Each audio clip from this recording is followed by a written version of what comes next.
This week, some notable economists got behind a letter from the Economic Security Project and the Justice Collaborative Advocacy Group, calling on policymakers to keep stimulus payments coming until the economy is fully recovered.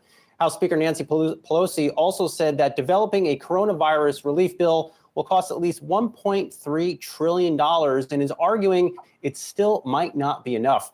Anjalee Khemlani is here to break all things down in this week's coronavirus pandemic. Anjalee, it's been quite the week.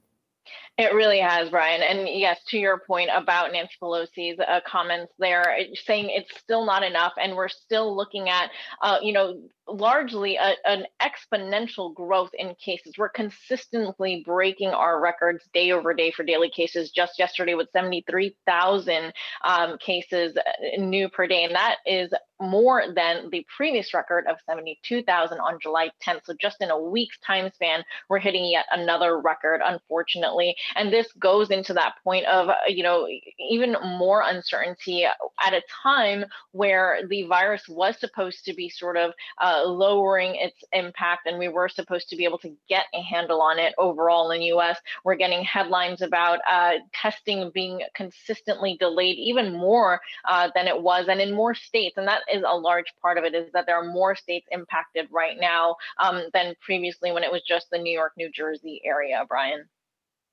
Anjalee, there's a lot of anticipation around this Oxford data concerning the AstraZeneca COVID vaccine. What are you hearing? That's right. Hearing that it's supposed to be positive still waits to be seen.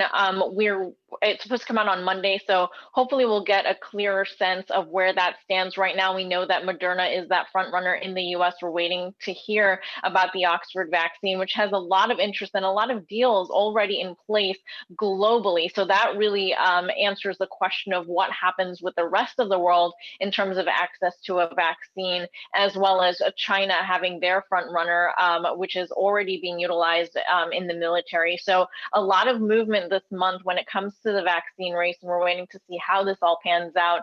By the end of the month, we're definitely going to be hearing a lot more. And Anjalee, on the vaccine front, it has been quite the week for Moderna. It has. We did hear some good news, earlier about their data and what that impact is going to be. We're also waiting until the start of phase 3 to get any information about whether or not it can be effective. We know that there has been a lot of support from the federal government in developing this vaccine trial, as well as what will eventually happen when it comes to production. So definitely looking at all of that and waiting to see how that all pans out. All right, Anjalee Khemlani, good to see you.